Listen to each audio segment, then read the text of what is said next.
Now, which one is better, an SSD or a HDD?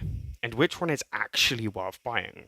Well, I just actually might have an answer for that, surprisingly. But before I get into the video, just make sure to subscribe if you do like my content and you do want to see more tech videos. But let's get into it. So, starting with an SSD. This is a Crucial BX500 2.5 SSD, 480 gigabytes. Now, it isn't the best one, it is definitely a cheaper option, but for I think this was like 15 or 20 pounds, you can't really complain about the price. Now, and obviously ones like Samsung will be obviously more expensive. Now, this one specifically, as you see here, is 480 gigabytes, which isn't bad, but I personally like SSDs to be 500 or more. Now, there are two different kinds of SSDs. You got a SATA, or a SATA, as I like to call them, SSDs, or which I don't have them on me currently, which I don't know why, or you got NVMEs, as you see over on the left there. Now, NVMEs are more newer than SATAs, and they are a little bit faster with mega transfers. But on the SSD scale, SATAs are just as good, really. It just depends if you want more faster for gaming or performance.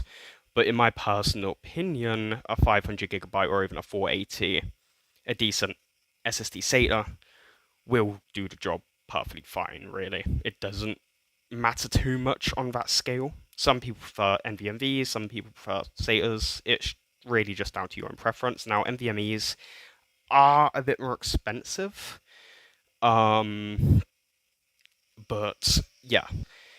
Now, moving on to HDDs.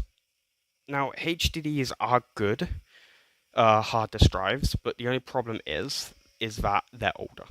Hard disk drives are a lot more older than SATAs, for instance, or SSDs, so they are a lot more slower when it comes to reading, writing, and opening applications, unlike SSDs are. So, my personal opinion, if you were going to if you're building a PC or upgrading one, it doesn't have one, I would personally recommend getting a 1 terabyte or more HDD. You can pick them up for like 30 to 40 pounds, around 35 to $45. And I would personally use HDDs as more of technically extra storage in case you get low and just using SSDs as your base storage and for faster speeds on opening applications of reading and writing throughout your system. But HDDs, in my eyes, people say they're bad, just stick with SSDs. But in my personal opinion, every PC should have at least 1 to 2 terabytes of HDD and at least 480, 500, or even more gigabytes of SSD, whether that's SATA or NVMe. But yeah, with that said, thank you for watching. I hope you did enjoy this video and find out what's really perfect for you in your next build or if you're planning to upgrade a build. So yeah, see ya.